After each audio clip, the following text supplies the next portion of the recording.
Welcome to the Dragon's Library, your source for games, movies, shows, and more.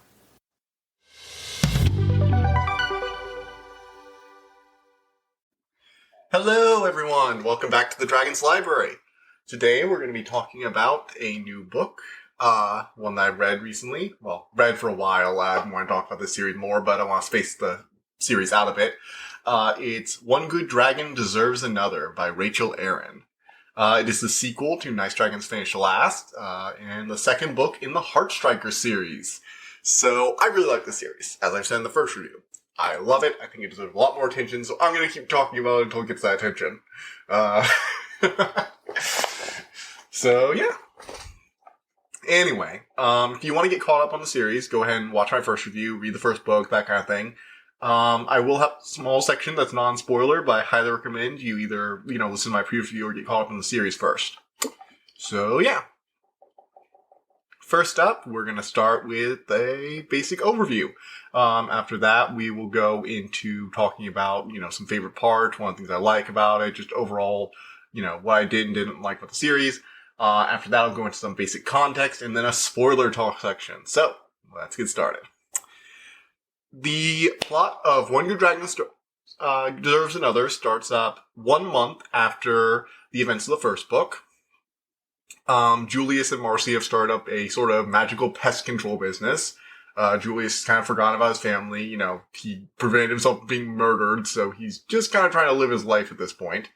And, yeah. So everybody's, pretty happy until his mother comes up, tries to, forces him to go to a party, tries to leverage their life debt, and suddenly Estella, the other dragon seer, the one that caused all the problems in the first book, decides to return, now with some kind of weapon that's maybe enslaved her sister, and suddenly they're on the brink of maybe a clan war. Estella's plotting, the futures of his siblings are disappearing, Rohemir, the other seer, starting to panic.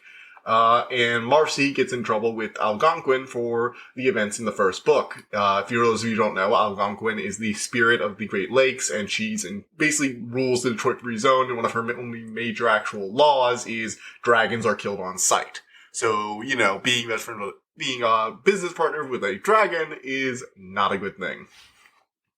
So, yeah. That's the basic plot of the book. It goes into a lot of interesting places, and it actually ends up explaining a lot more about how seers work. Honestly, despite a lot of the books revolving around seers and their powers, their manipulation, and their abilities, I think this book probably did the best job of showing them as both very powerful opponents, but fallible at the same time.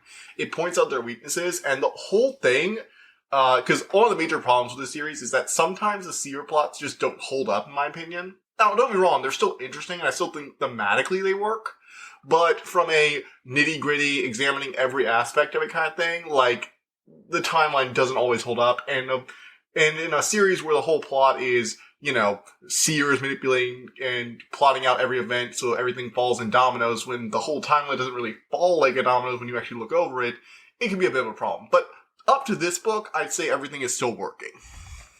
So everything is smooth up to this book. It's just some of the later books the timeline doesn't shake out. But this one in particular has a very well-plotted seer plot, and Bob trying to go off the rails and still trying to take hold of his old plan. Whereas Estella it's basically a difference between free will and fatalism, actually, to boil it down, which is really kind of cool coming from the perspective of people who can see the probability of every outcome. And yeah. I think it's a really fun, interesting plot. The mechanics that get fully explored into seers are interesting. The origins of the dragons are really cool because we get to find out more about them and their history. And actually, it's really interesting and solves a lot of questions about both their culture and, why they're like this, why they're here, why they seem so different from other species, that kind of thing. Algonquin is a really threatening villain, as is her dragon slayer, Von Jaeger. He's a really imposing force. We get more with Marcy and her spirit ghost. And more hints as to what he is.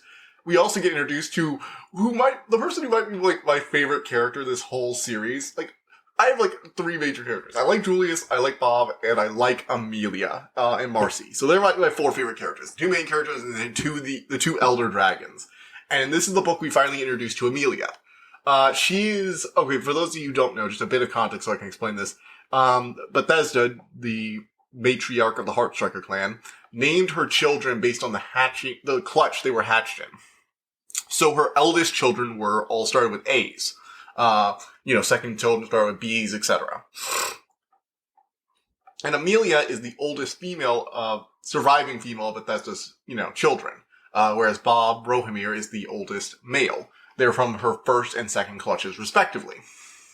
Bob stayed alive because he was a seer. And Amelia is an immensely powerful sorcerer who's known as a planeswalker who traveled the multiverse. And so she wasn't around for all this shenanigans. She's basically a ridiculously overpowered mage who is able to just rip apart the fabric of the universe on a whim, pretty much.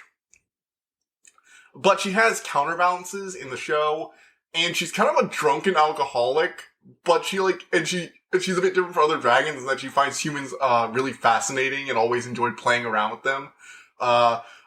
What she's regularly compared to, she's the dragon equivalent of a crazy cat person, except, the cats are humans. It's like, she had a whole village of the things back in the old days, and I'm like, really? Sounds really cool, actually. So she's a lot of fun, and she will become a recurring character in the series, so get ready for her. She might be Rachel Aaron's best character, honestly.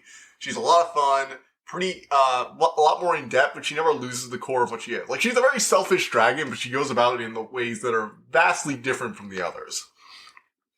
So, yeah. That's about it. Great new characters. Estella becomes a really, really threatening villain, aside from, the operating mostly in the shadows. She's acting a lot more directly. The history on the dragons is fascinating. The new magical stuff is good. The secrets about Ghost are really interesting and have a lot more ramifications for the future. And, yeah. That's basically it. So, this is the point where we're going to spoiler talk. If you don't want to hear any more about it, just want to go read the book, read the first one, read this book, highly recommend it, read more of Rachel Aaron's work. Her DFZ series, which is a spin-off of this one, is really good. I might say on some days I might like it, I think I like the DFZ series, and I will talk about the DFZ series eventually, because it's really good. But I like it almost as much as, the rest of the series, if not more. This is the only book that I think I might like more than her DFZ series. So, yeah. Okay, on to spoilers. Now, this is the story where we finally get to understand how seers work a lot more. Now, we always knew how seers, see the probability of the future, and they usually see the decisions of those under their pure purview. So those that have a personal connection to them. Siblings, other members of their clan, humans they have just control over, and they can see their own futures pretty clearly as well. But they see the future mostly as a result of probabilities of choices being made. So if you drop something, the probability of you doing it and the outcome of you doing it. Mostly it seems to be that this outcome is a little vague, but it's enough that they almost appear to be omnipotent. But Bob is very quick to assure us that they're not. After all, just because they can see a chain of events doesn't mean they understand it. In addition, they don't see the events of any people who have been claimed by other seers. So Bob can't see any of the three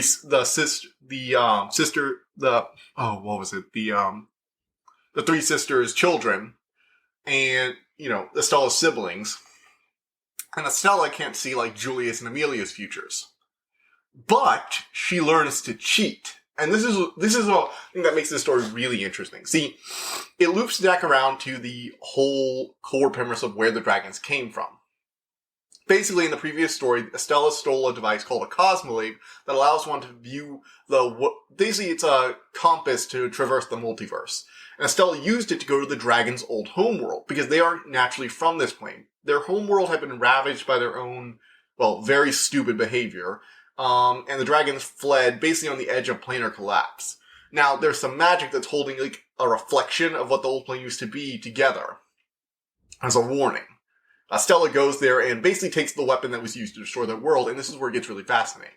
So, in the dragon's homeworld, all dragons can use magic, but dragon seers like Estella and Brohimir, that there are only 3 of in our main timeline right now, used to be as common as human mages, so 1 every 10 dragons. When Bob talks about them, he actually gets scared thinking of all those seers working in tandem to just tangle the future in knots. It was horrific, he said. But eventually, a seer discovered a way to cheat. What he did was, seers could view the infinite array of the futures, but eventually a seer would run into a situation where the future they needed to survive was so unlikely it was functionally impossible. However, this seer learned to gather up all the futures that would have happened, the potential energy they held, like massive swaths of the future, and traded them for a few seconds of certainty that made his vision of the future guaranteed to happen. Now, this is a really shitty return rate. Like, I'm saying, like, you had to burn massive swaths of your own future in order to get even a few minutes of guaranteed future. Julius even ends up having to make a deal like this near the end, and it costs him what is implied to be like somewhere around a decent percentage of his own possibilities in order to buy a few minutes of certainty. So, a really horrible exchange rate. But all the futures are infinite. So it seemed like, it sure did. Yeah, we'll sell a lot of infinity to get a few seconds of certainty. That seems like a good deal. But as a result, they didn't realize that eventually they sold so much of their own future that the immediate future was so unlikely to happen that it didn't. Basically, they sold all the likely futures, and eventually one of the futures just didn't happen. And so suddenly all the Dragon Seers could see was their own plane's time ending. They literally used up the time their universe had to exist. A few Seers realized this, made up for their efforts in a final bid to escape, and a handful of clans that weren't, so stubborn decided to flee their world on the brink of its utter collapse. Julius finds this out from a construct that basically is extending the last seconds of their old homeworld's lifespan in order to preserve itself. Whenever somebody comes to visit, it eats up a bit of their own past in order to talk with them for a time. So he's basically a warning. He's called Dragon Sees the Beginning. And he's there as a history lesson for any dragons that are selfish enough to come here seeking the weapon that nearly destroyed their home.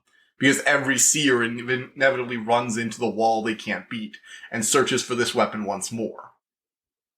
A whole don't repeat the mistakes of the past, this was foolish and just nearly destroyed our entire species, and we're still on the brink of extinction as a result of this. Like, for spoilers for later in the season, we later find out that the Heartstriker clan, which is like a few hundred dragons, they're around 500 dragons, and they make up around half of the dragon population. There are under 1,000 dragons in all the world as a result of their own infighting and their evacuation of their home world, which was caused by their own stupidity. And I thought it's really cool, actually.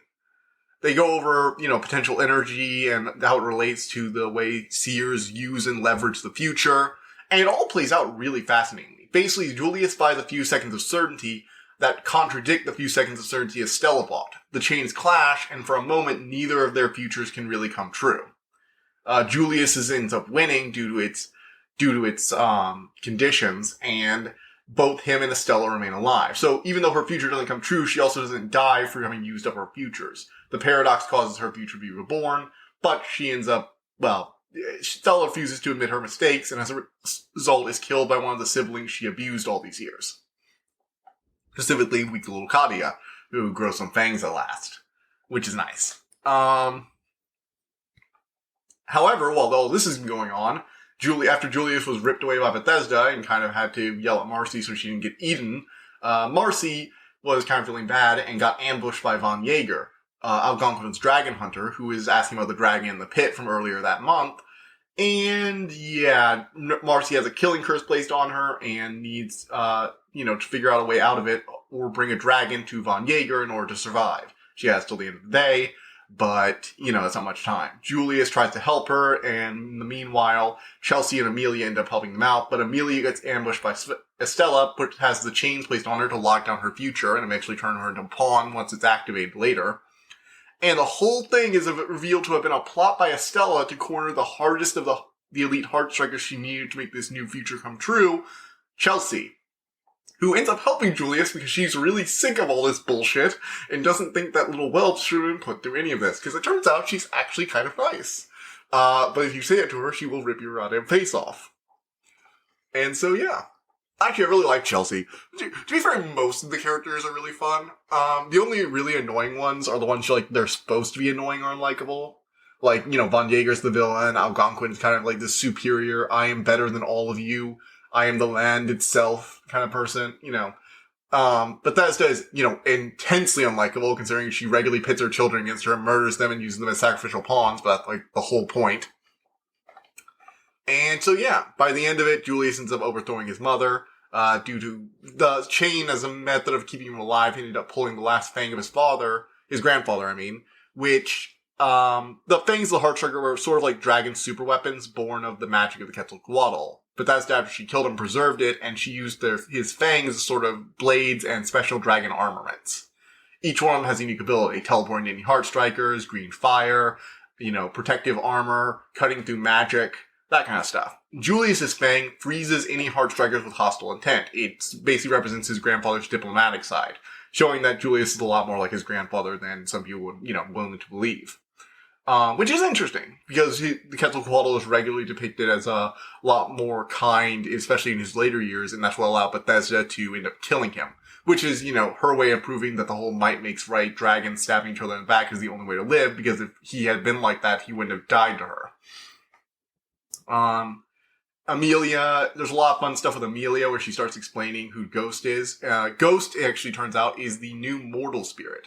So, this is another part you're going to have to know for the series. Spirits are divided into basically three major classifications. There's spirits of the land, who are carved out by a major geological formation. So like, massive lakes, the storms that form over, plains, mountains, fjords. Nothing too big, like oceans apparently have a limit that they can't do it, so it's implied there are certain requirements for spirits to form and limitations, like something like the ocean just can't form a spirit of its own. There are also animal spirits that form for different animals, but humans, as a species capable of moving magic, that's their main ability, is actually able to form their own unique spirits. Mortal spirits, which are born of human ideas. The forgotten dead, the restless blood, the arena, things like that. They're concepts. Maybe even the ideas behind places or things, or the way humans imagine them at least. The hallowed dead, those who are remembered, those who are forgotten, war and pestilence and famine, even maybe God with a capital G, the way Christians imagine them, that kind of thing. Now, mortal spirits are like exponentially more powerful, and they're going to be rising soon. It takes a long time for the magic that's been coming back since the drought to fill one of their vessels up. And Ghost, it looks like, is one of the first mortal spirits. He's even revealed to be the spirit of the forgotten dead. Which, the reason he rose first is because the magic started pouring into him due to the fact that when Algonquin razed Detroit to the ground, so many died that no one remembered them. Nearly the entire city was destroyed. Like, most of its population just died with no one to remember or care about them. And then Algonquin proceeded to literally build a monument of a city on top of its wreckage. Literally on top of their graves. He was woken by their anger, by all the people who needed to know who was forgotten. Obviously, he's probably one of humanity. He's implied to be one of the older spirits that humanity has ever, created. He's literally humanity's concept of never being forgotten. Their desire to be remembered, which is a pretty old concept. So he's probably a really ancient spirit, but he's so weak right now he doesn't have most of his memories. He's kind of reduced to the form of a cat. Marcy ends up feeding him a lot of magic, and he goes, full god mode. It takes out Von Yeager with, no effort when Chelsea and Julius had barely been surviving. And Chelsea is, a dragon assassin. She kills other dragons as a job, and she's so feared that no one in the Heartstrikers will dare cross her. So, yeah, I'd say Von Yeager was a major threat, and Ghost can be freaking terrifying. And Marcy is there's implied to be some, special thing with Merlins or humans who are bound to mortal spirits. That kind of thing. But, that's for later books. And yeah, that's the whole series. The end result is Julius decides to spare his mother and form a democratic council to lead their clan, which is really interesting. But then, at the very end, the three sisters wake as a response. to Estella's death and attempt to attack Algonquin, who, let's just put it this way, she got some hair from Estella. It's a long plot, not important at all at the moment, but she wanted to kill the three sisters, and so she did, using a previously unknown magical weapon that sliced them out of the sky. It's then revealed she also slaughtered every dragon who she had found in Detroit, and no one made it out. So yeah, she just upped the threat and declared war on the entire species. Not a good look. So yeah, Julius finally got his clan under some control, created a democratic council, and is trying to stop the cycle of violence, and whoops, now there's a war on their doorsteps. So yeah.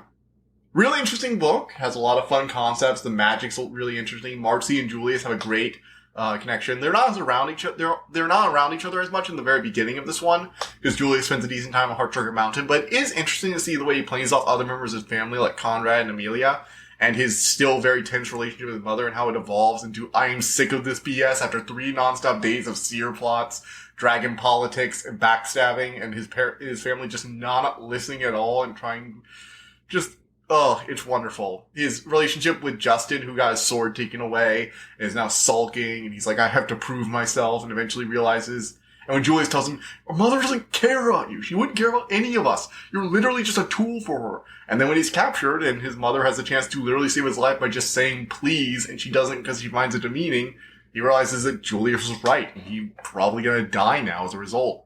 And even though he survives, he ends up siding with Julius during the coup, even though he was her favorite.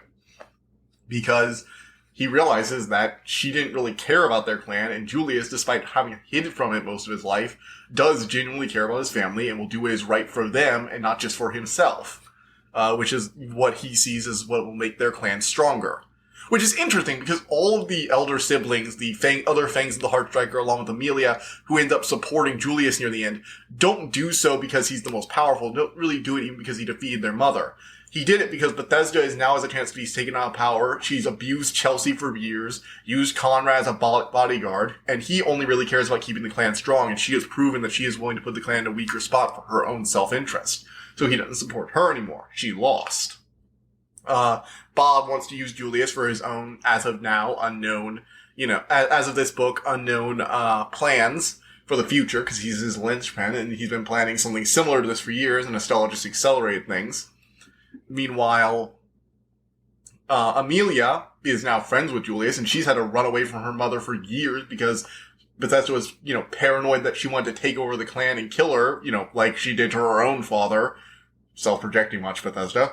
When really, Amelia doesn't want anything to do with this. She has other things to do. She's a mage who wants to explore the limits of magic, has her own plots, and she just wants to not be hunted on, she wants to be able to come home and see her own siblings without having to worry her mother's going to order some of the few siblings she actually gives a shit about to kill her.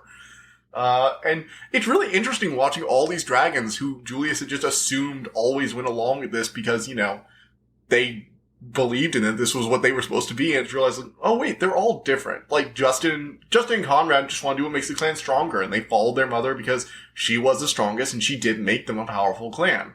Bob used Bethesda because she was necessary for the time to advance his own plans. Amelia just wanted a safe place to be, and Chelsea just wanted someone to stop her from being abused and used as a weapon for fear and hatred. She hates Bethesda a lot, and she only served him because Bethesda had been holding something over her head. They were really all kind of just pawns to Bethesda.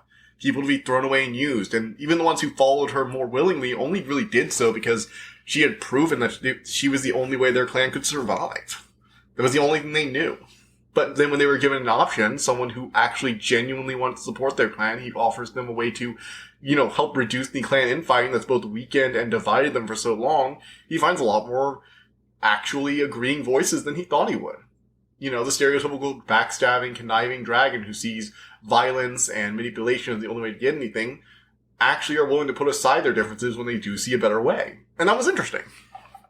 Like Julius' whole arc is realizing that his thoughts on his clan wasn't alone, and he only had to reach out to others and offer them a better option, and a lot more people are willing to do that once someone finally speaks up. Which, I do like that message. It's a good message for a series, and I think Julius, while a little appreciated at times, can actually be a very interesting character, and, it's kind of interesting seeing what is essentially Dragon Gandhi. I love it. It's hilarious. He actually gets called that in the third book. So yeah. I love it. It's great. So yeah. I don't think I'll be finishing Subnautica Below Zero by now, so I'm gonna either be watching Wish Dragon or Luca this coming Friday. That's the movie I'm gonna be watching. One of those two for this coming Friday. I'm sorry about the delays on Subnautica Below Zero's review. I really do want to finish that soon because a lot of people have actually listened to my Subnautica review, which was really nice. Thank you all for listening to that. It really makes me happy to see that review doing well. By my standards, at least. So yeah, I'm going to try and get that out as soon as I can. My other project is still in development. I think I'm finally ready to talk to you about this. So, I've been talking for the last few episodes about a special project I've been working on and then canceled because I wasn't sure it would be right. And it's based on the fact that there are a few things I want to talk about that require a lot more context than I can do in a good 20-minute video while still reviewing it. So, I'm currently working on a new series, and this is a to be available in the future kind of thing. I don't know if I'm going to have a date for this yet. I still have to work on the first episode of it, called basically Context Session. And it's basically going to be a series that goes into context about different overarching series that I want to do multiple reviews from, like large franchises, stuff like that, and helps explain the context behind those series so I can just get down to the review and just link that in the description and not have to, spend a whole 30 minutes going over simply the context so you understand what I'm talking about. It'll also be an introduction to, a lot of fun series that I think you might be interested in. The first one I'm currently working on is the Bionicle series because it's one of my personal favorites. And it is actually the whole reason I want to do this. So yeah, you can look forward to that sometime in the next few months. And that's about it. That series will be a bit more scripted. So yeah. See you next time. I hope you enjoyed listening to this episode, and thank you for listening to The Dragon's Library. Please subscribe to this podcast to be notified of new episodes. The Dragon's Library releases new episodes Tuesday and Friday each week, and you can follow us on Twitter at dragon_library2. If you want to suggest an episode topic, my email is in the description below. And as always, thank you so much for all your support.